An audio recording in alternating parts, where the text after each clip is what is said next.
बताओ यार, दुनिया चांद पर चली गई और मुझे आज तक यही नहीं पता कि हवाई जहाज में हॉर्न होता है या नहीं।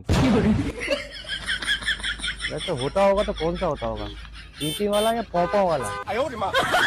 देखता आता हूं।